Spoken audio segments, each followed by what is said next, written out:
Welcome to FM Radio, your go-to podcast for everything in the world of funds management. Whether you're an experienced advisor, a seasoned investor, or just starting your journey, we're here to break down the complex world of funds management, all in a way that makes sense. This week, we're chatting to Aaron Kane from EK Financial Group. Anyone who's met Aaron knows he's part of a new breed of financial advisors, always looking for new ways to provide great service to his clients and to grow his business through new marketing channels. For anyone who's looking to explore new ideas and think outside the box, today's chat should be quite inspiring. So let's dive in. Good morning, Aaron, and welcome to the show. Peter, thanks for having me, mate. Happy to be here. I say good morning, but I think there's actually a time difference between us. I think you're on the real daylight saving and we're on the fake time or something. Yeah, I've just clicked over lunchtime, mate. It is just over 12 here in Melbourne. Well, thanks for giving up your lunch break to come and have a chat to us. I know a lot of people do know you, but for anyone who doesn't know you, I think you've got a really interesting story. And I guess how you first got into the industry was really through your dad, I guess. Yeah, exactly right. Yeah. So EK Financial Group, we're a family owned and run business. My dad started back in 1987. So look, I was 4 years of age back then, so I really got to see him really grow this business from nothing. He started out that life agent model with A&P, back many, many years ago in the 80s, and saw the business grow from back where it was to where it is today. And based on that, I saw him help hundreds of people over his career, make a huge impact. And I kind of didn't really know what direction I wanted to take. I finished school. I kind of wanted to get into business and economics and stuff, but we never really sat down at the kitchen table and said, hey, you're going to come work in the family business one day. And then, kind of got my grades, didn't get exactly what I wanted out of high school, went to TAFE, did banking and finance, and then finished that. And I was just mucking around at 21 years of age. And he's like, all right, you're coming to work now, get some on-the-job training. So that was 21 years ago, which is half my life now. I'm 42 almost in the next week or two, actually. So since 21, I've been in the business. And back then it was still pretty old school kind of way of being in financial planning. It was just dad and a receptionist back then. I joined in as the third team member. And since then we've grown to about 14. Helped him retire out, in his mid-60s. He's 72 now, so about 7-8 years ago. And helped him and mum retire and brought the business off them. And I guess that's kind of a really quick synopsis of our history and our business, where we've been from and where we are today. Young, very young to come in at 21. Sounds like he could see that you were about to wander off the rails. Maybe he grabbed you by the collar and said, you need to come into the office. I can put you on the straight and narrow. I think so, mate. And I get that a lot. Like people, I say I've been in the business 21 years and like, oh, you must have started young. And which is a good compliment, I guess, being early 40s. Yeah, he probably did you a favour, but interesting because I feel like there's obviously an interesting relationship with your dad because, as I was saying, they probably grab you by the collar and say, "Okay, sit at that desk and let's make a man of you. You're gonna follow in my footsteps." But you also obviously very proud of what he built, and then you've got this kind of idea of I want to live up to what you did, but also take it to the next level because I know you said like. He would have helped, hundreds of people. I guess in your head you're going, well, I'm going to probably help thousands of people. How do you mentally get to that point of going, it's going to be bigger and better. It's actually going to be, Dad's going to be very proud of this, but it's going to be something bigger. Yeah, it was a big conflicting, I guess, thought I had for a while, which, this young kid coming into the business, mum and dad, they did pretty well. Dad took a risk. He had a job at Nissan. He was a toolmaker by trade, had a job at Nissan, had a pretty good career kind of set up. His friend said, oh, you should come and try this financial planning thing. And, he went from having obviously a job, paying a salary every week to being 100% commission only. And, you have to sell to eat really. So they took risks. But I saw him work really hard, like in my early days growing up. From school, I'd get home, he probably wouldn't be there. He would come home for dinner and he'd go back out till 9, 10 o'clock at night. And that was his routine nearly every night of the week. And that was to build a business from scratch. So you couldn't buy businesses back then. You couldn't buy a list of clients. It was one client at a time. It was the white pages, the yellow pages. Yeah. There's your clients and go and start hunting, right? So he did that, worked his butt off and got it to a point where we had a good business, right? But I knew things were changing and we needed to make the business change to get us to the next level as well. So yeah, there was a bit of a conflicting, I guess, message I had around, well, I don't want to break this thing that mum and dad have built that was doing pretty well, but I thought could go better. And that was their retirement. It was always about selling the business for them to fund their retirements and help them out and all that as well. So for me, it was a big thing that I had to deal with mentally. And I did actually get a business coach to help me walk through this as well over a couple of years around going, well, Dad built this great business and this great legacy, but now I am okay to change it and do what I need to do to take it to the next level. And I did have my mum and dad's blessing over time, and I think they just left it to me. They saw, I guess, how good I was at engaging with people, picking the right staff, growing the culture, changing business processes, systems, automating stuff, and really just taking it to the next level. And I think they really had the faith in me to be able to run with that and do it. But it's definitely a hard thing to do, especially family businesses coming in thinking we need to do something different, but obviously getting the support to be able to do that. Yeah, you need the buy-in. But it's probably baby steps. But you think about some of the tools, and it's a generational thing. As you said, your dad would go, look, I'm happy to work an 18-hour day if that's what it takes to go and build that relationship, get that client. You step in and you go, well, I've got a pretty good client list. Now I've got to take it to the next level. I'm going to do that without working an 18-hour day. Obviously, in your generation, you're looking to efficiency tools, things like Monday.com is one of the things that I think you've been drawn towards. Like, are they the sorts of things that have really helped you to get that efficiency in the team? Yeah, definitely right. So as you say, like Dad worked a lot, and I was heading that way. I was doing 7 days a week, probably 70 hours a week, had a little one at home, jumping on the laptop late at night. And look, I didn't really realize it, but it was having a strain on my relationship with my wife, Lee. And that's where my business coach really helped me understand that. And we had a great business, but I think we had too many clients that weren't the right fit as well. So we went through a bit of a change and a transition in our business of removing some people that we didn't really need to work with anymore and probably didn't want to. It's a really nice feeling to say no to people or turn people away when you've got your business into a position where it can do that. So that was part of it, getting the right clients on board, but getting rid of and offboarding the incorrect clients, getting the pricing right. That was probably key number one to get right. We're undercharging like many were many years ago. So we had to get that right first. But taking it from there, then it's around those 1%ers and making efficiency, automation. And we really adopted Monday.com. So pretty much we have like multiple, probably hundreds of boards on there, and we're running our whole business back to front, all the processes from start to finish on new advice, hold advice, anything spreadsheet related you can put in there, you can automate, you can communicate with each other in the team, all our lodgements, follow-ups, work in progress, everything goes through there as well, integrates into our power planning team that's offshore as well. We've really adopted Monday.com framework. It got to a point where first I adopted it, I'm like, put it into Monday. And I kept saying that to all my team. If it's a spreadsheet, put it in there. And now they're coming to me going, I want to build a Monday board on this or on that, this process and make this more efficient. And I'm like, go for it. So everyone's really adopted it in the business. And it's a very awesome visual tool where we can see at any point in the process where one client's file is sitting and make sure that, there's all reminders built in and all that stuff as well. So. And also, I guess you can flag any problems that are coming up, and maybe something's gone slightly off track for whatever reason. I guess the team can step in. Everybody can see it.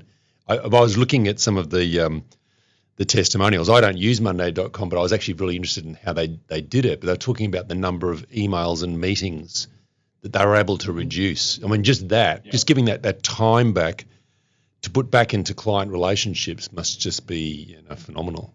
Yeah, it definitely is. And that's what we're about, is just trying to make things efficient. Like we are looking to increase our headcount at the moment too, and we are hiring a new associate, another kind of CSO in the office. But I think definitely we have got the tech stack pretty right. There's obviously some tweaks we need to do, and I think everyone needs to do.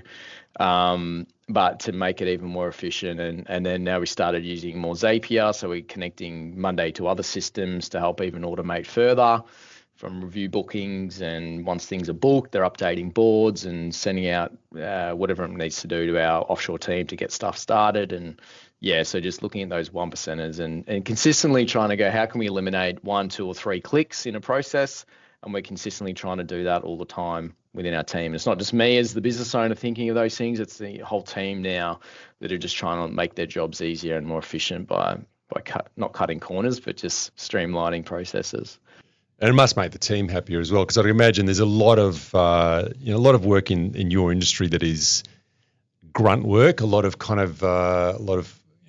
dotting I's and crossing T's, and paperwork and compliance and everything has to be done. I mean, I guess if you can relieve some of that, it probably makes the team just hum a little bit happier.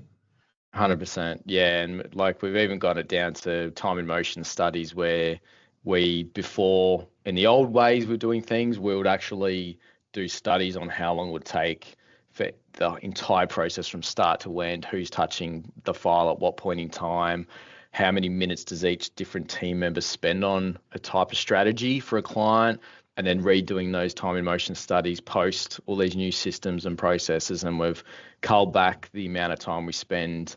I'm a very heavy associate model. I love the idea of having associates as young, maybe graduates or people aspiring to be advisors, sitting in with myself and the other planners in our business to learn from them and shadow them. Kind of like that apprenticeship that, you might get as a tradie. We believe in financial planning, you need to have an apprenticeship before you become an advisor as well. And starting out from the paperwork and the back end stuff, leading into associate role, mimicking the advisors, coming to meetings, and then slowly helping present and stuff like that as well. So, yeah, I think we've got that nailed down pretty right with that whole model. And for the advisors' perspective, we're very light on the file handling as the advisor. So our cost to serve is really reduced to help improve our margin and EBIT. Yeah, so it's freeing you up to think about the client a bit more, but also just about your staff, because, we talk about you being, the new breed compared to your dad. There's another generation coming through behind you who are very career focused, who love to see a clear path, and they're not impatient, but they like to see that it's moving ahead. So that frees you up to do a bit more of that as well, which is going to be important. Yeah, 100%. That's what we learned early in the stage was that, that whole associate model, they need progression. And I've had some other advisors a bit weary about employing young people because they think they'll just take them for a ride, get the experience and move on. And look, if you don't have the right culture in place, I can see that happening. So we're big on the culture piece here at EK, making sure that, there's a clear path progression in everyone's career, whether it's you're just a CSO working in the office or the back end in Philippines, or you are a young grad coming in and you want to see that progression. And we kind of map out the whole process all the way through to PY and then becoming an advisor of that kind of apprenticeship model that we call it. And we can kind of show them, here's the stage gates you need to complete to then open up the next part of the process to go from there. And here's your potential opportunity and what you can be, down the track. So yeah, get it that people might be a bit scared of employing younger generation because they believe that they just want to get there tomorrow and maybe take their job. It's not always the case, but I think you just got to be realistic and set expectations up front, but have a clear pathway. If you're not setting a pathway so people can see their progression, then that's your own problem. No one really wants to go anywhere and work somewhere if they don't know what the future looks like. I mean, you're not scared of trying new things. One of the things that I was fascinated by when I was looking at your story, and I was chatting to Peter about some of the things you do as well, and he mentioned a thing that I wasn't really that aware of, which is the $1 million round table? Is that the right name? Did I get it right? Yeah, MDRT. Yeah. Yeah. So I mean, that's obviously something that you've been drawn to. I mean, the name of it sounds like it should be something to do with smoking cigars and sipping brandy, but I guess it's actually a community that you love. It must be inspiring, or it's a networking opportunities as well. But what can you tell me about it? What drew you to it, and what have you gotten out of it? Yeah, look, MDRT, $1 Million Roundtable, it's a premier association for financial advisors. It's a worldwide association, so you can be in any country. I think there is 90-something countries or more than that are members. There's 90,000 members worldwide, or a bit more than that at the moment. We have some chapters in each state here in Australia, and they were bigger back in the day. I got involved about 11 years ago. where risk was obviously more abundant, more advisors doing risk. It was originally built off that risk model. It was about friends coming together that were risk writers. How do we write $1 million of risk? That's where the concept came from. But we're talking 70 odd. No, I think 100-year anniversary is coming up in 2 years. Oh, wow. So 2027. 100 years. So it's been 100 years is coming up, right, for MDRT. So that was a long time ago. It is so totally changed now. It's full wealth management, holistic advice. They have this whole person concept around getting everything in your life in order to have the best life for yourself and your family, for your clients. I love it because originally I was drawn to it because it was something that was outside my license, and I got to engage with other advisors locally that weren't within my own network. So I get to spread out, I guess, my network to these other advisors, people from self-license to the other licenses, whatever it might be. And really, it's everyone just still trying to help each other. There's this big ethos at MDRT. It's about just giving and helping, and that's it. So I go there with that intention. As I said, 10, 11 years a member now. They have an annual conference, which is awesome, pretty cool too. It's something to aspire to. And every year in June, it's in the States or North America somewhere, or Canada. So last year it was, this year, 2025 in June, it was in Miami. Next year it's in Anaheim. So I'm actually taking my family as well. We're going to do Disney and do a bit of a holiday and a trip out of it. But it's not just about that. There'll be about 7,000 or 8,000 people attend these annual meetings. And just by giving back, I've had the opportunity for headquarters in Chicago to put me on committees, fly me over to America to actually sit on committees as well and run them, give my input from the Australian perspective, and really just give back a little. And I've even worked up to, I've got a decently significant role where I'm actually helping organise all the speakers for Anaheim meeting next year. So I've got people that are working under me and reporting into me, and we've looked at 221 proposals in the last month or two. We've got it down to 66 speakers from many, many countries and different languages as well. So it's pretty cool. Wow. And I guess that opens up the network of having advice professional friends all around the world. So if I'm going to London, if I'm going to New York, America, anywhere in the world, I could reach out to someone I know. They'll happily put me up. I can go and check out their business. And to be honest, advisors all around the world have the same problems. Like our clients have the same issues, same worries in the world about money and about protecting themselves and their family and passing money to the next generation. And it's very similar in how we all work and operate. And, but the world is so big out there too. Like I can now speak to someone in America that has probably 100 advisors working in his firm, huge, compared to what we have here. So some awesome contacts, but it's helped me personally progress as well, I guess, being involved in the committees and stuff. And I've had the opportunity to speak as well. So I actually spoke in Miami. Well, what sort of things were you talking about when you got up at Miami? Well, look, so I did this thing called a connection zone. So this is myself, 20 minutes. And I talked about the 5 Ps of a profitable advice firm in Australia. Okay. And this was kind of 5 Ps that I put together and I'll run through them. One was process, but what I really honed in on was around automation of processes. Yes, we have our process, but you got to automate as much as possible because typically you have a process from start to finish and it'll break along the way many times and then you have to intervene, kick it off the next part of the process. So use technology and systems to automate that all the way through as much as possible. 2 was pricing. So having a pricing wide policy for your business, making sure every advisor adopts to that, having a same model.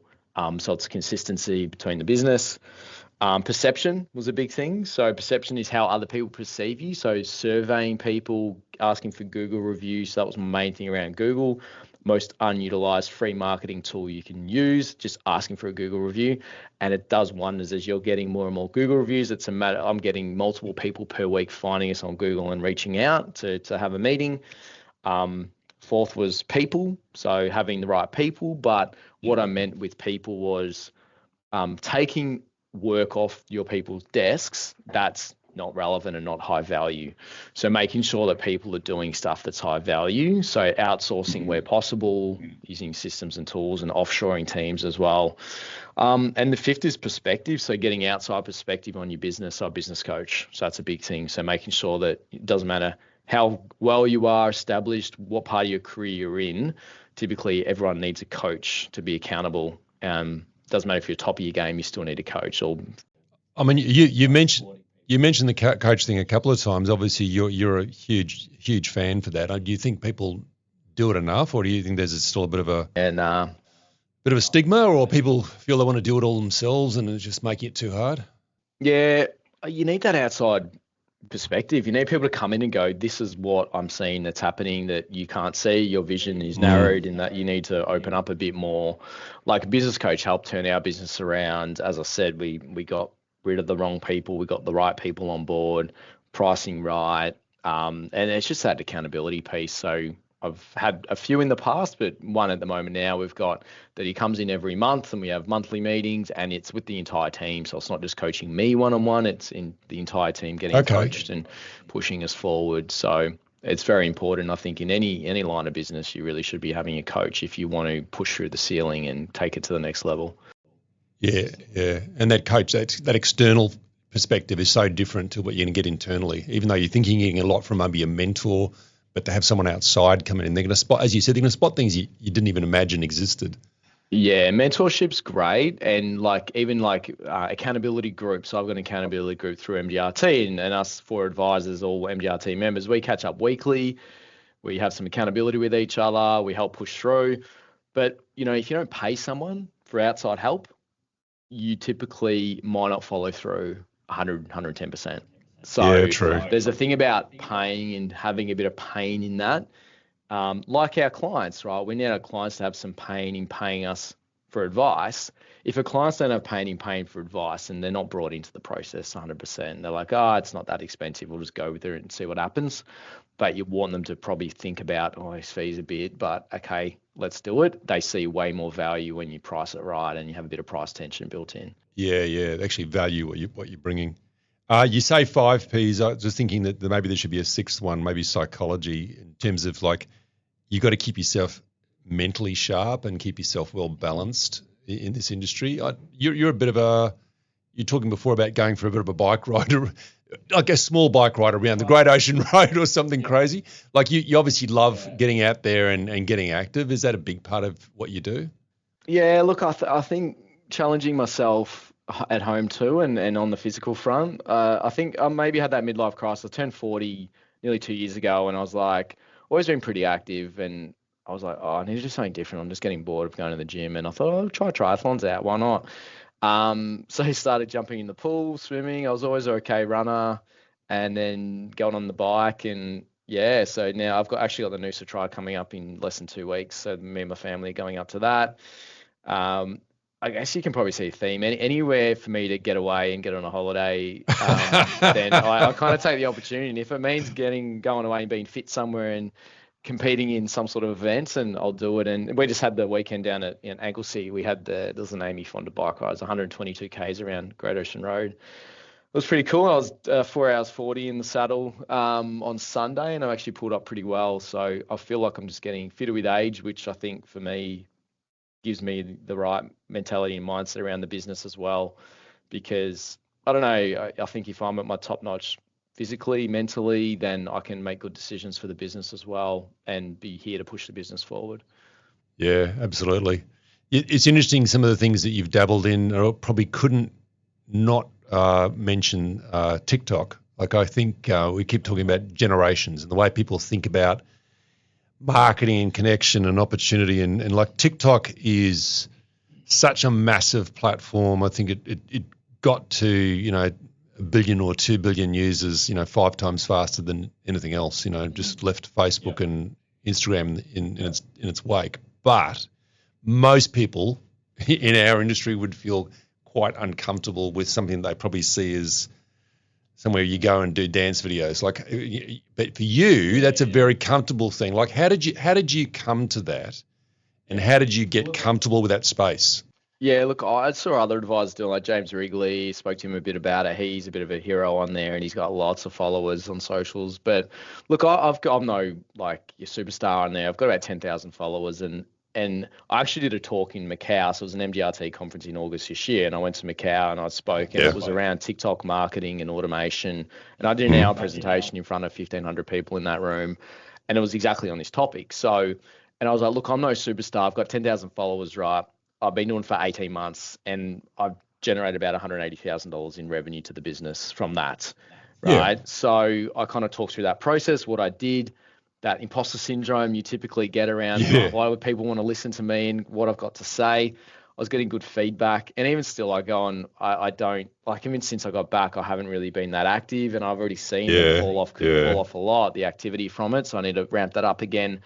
But yeah, I think it's about putting yourself out there and just educating people. My motto on there is around, don't go at it going, I want to get X dollars from it or these type of clients. Just look at it to help people, and I'm trying to just educate and support people, give them some ideas, some understanding, some general context and stuff like that, and concepts around financial planning. And if that helps them in any way, great. Typically, you'll get to a point where people can't do things on their own, and they do reach out. And be surprised, about 3 months into it, I got my first client, and the demographic is very surprising. You think there's young people dancing and stuff. I tell you what, most of the people I've got off TikTok are empty nesters and retirees. So they've about to retire, or they're very close to, or they're retiring, and they just need to take that leap. No joke. Really? So, yep. They're all people retiring within 5 years is typically I've picked up from there. Wow. Because I was trying to look at where the big users were, and I was thinking, it's probably in my head of somewhere between like 25 and 35 years of age is maybe the sweet spot. So you're saying you're picking up an older group as well? Yeah. Well, I'm not even picking up the 25-year-old because they want to DIY and buy ETFs and stuff. I'm like, go for it, mate. The ones that really want advice and want transformational advice are like, I'm about to take a big step. I've built up my super. Wow, I'm about to retire and stop work. I need help. This is someone I can't do this on my own, right? So they're typically the clients that I've been picking up from there. And maybe my video and messaging has been more around that type of clientele. And a cohort of people. So, but yeah, I seem to be getting quite good traction out of that. And I'm sure if someone was young and a new advisor in the business wanted to focus on wealth starters and getting things set up for people, then I'm sure you'd be able to get some good traction in that kind of marketing cohort as well. And once again, all the automation and all the other things that you're doing in the business are giving you the time to do that, so you can spend time on actually building the business, not just time running the business, which is just so important. Now, the last thing I wanted to talk to you about, I always like to go through and look at people's websites and just see what's on there, read a couple of their blogs, see how they present themselves, and you've got a really nice website. The one thing that jumped out at me, and this is really weird, and maybe I'm strange, I think it's a TED Talk. There's a TED Talk about procrastination. Okay. Did you I looked at it and I didn't know what it was doing there, and I thought, Aaron's lost his mind. What's his video doing here? And I watched it and thought it was like one of the best TED Talks I'd seen.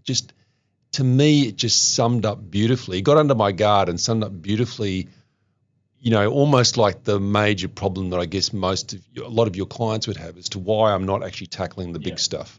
Why I keep procrastinating and mucking around with the stuff that's in front of me, the easy stuff, the stuff that's actually got a deadline.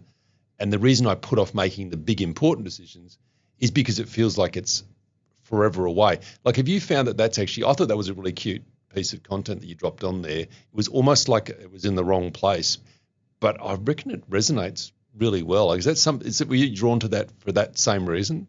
Look, to be honest, a lot of that, we have some like marketing agency doing the stuff behind the scenes and posting a lot of content. I'll do separate blogs myself and put them out there on events we've been doing and like me speaking overseas and stuff like that. So to be honest, I haven't seen that video. And I guess that's the power of, automation these days, because we have a system that's automatically putting multiple news stories into our resource zone on our website on a weekly basis, and then sending out monthly emails to clients with the top stories read type of thing. Yeah, but it makes definitely a lot of sense. It's around people like procrastinating and like looking at those big jobs. And there's obviously Stephen Covey talked about big rocks, little rocks, right? And it's around those big things that you need to achieve. But we all focus on the little things that they always get done anyway. And we always put aside the big things, and then they just never get done, and they should be tackled first.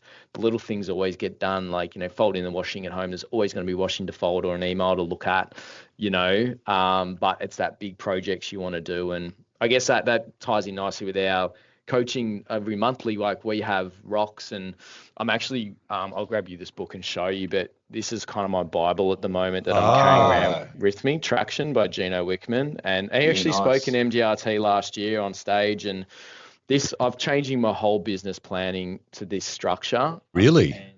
Yeah, our coach is on board, the whole team's on board, and there's this concept around rocks, and they're 90-day plans, 90-day projects that you work on, and the whole team has their own rocks they're working on a 90-day thing. So they're the bigger rocks that we concentrate on, make sure we do, and because that little stuff day to day, you always have to get a paraplanner request off or do some research or insurance quotes, whatever it might be. But we have some time out of the business, make sure as a team we focus on some strategy time in our diaries to actually work on the bigger things, the bigger rocks, the bigger vision of the business. I'm loving that now. I'm carrying it around kind of like a Bible at the moment and marking pages and then talking about in our team meetings with the team and focusing on it. Talks about how to work through issues and how to solve stuff like that. And, big things from our 10-year vision to our 3-year to our 1 year, and we've done a lot of work on that. So we know what our business wants to be in 10 years from now. We've worked back and worked it into the 3-year program and kind of a 1-year time frame as well. That's amazing. I mean, there's so many of those, I guess that style of books out there, and a lot of them say similar things, but it's amazing when one cuts through and you just feel like it's speaking your language, and you go, oh, I'm all ears. This is perfect for me. Yeah, it was awesome. Well, thanks for sharing that. I think everyone's going to run out now and probably try and buy a copy of Traction. I think I'm going to probably go and buy a copy as well. And thanks for sharing your insights today. I know that you're a super busy man, and I've probably picked the busiest time of year to haul you away from probably a rushed lunch at your desk. But thank you very much for your time, Aaron, and we'll talk again soon. Thanks, mate. No worries at all. Thanks for having me. Cheers. That's all for this episode of FM Radio. I hope you can join us again soon as we tune into another aspect of funds management that affects you and your clients. FM Radio was recorded at Elston House. It was hosted by Peter Goodall, and today's guest was Aaron Kane from EK Financial Group. For more FM Radio episodes and full transcripts of the interviews, visit elston.com.au. And if you'd like to subscribe to our podcast series to make sure you don't miss a thing, you'll find FM Radio on your favourite platforms, including Spotify and Apple Podcasts. The information provided in this podcast is general in nature. You must consider your own circumstances prior to making any investment. For more information, go to elston.com.au or speak to your financial advisor. Elston Asset Management is authorised by EP Financial Services, AFSL number 325252.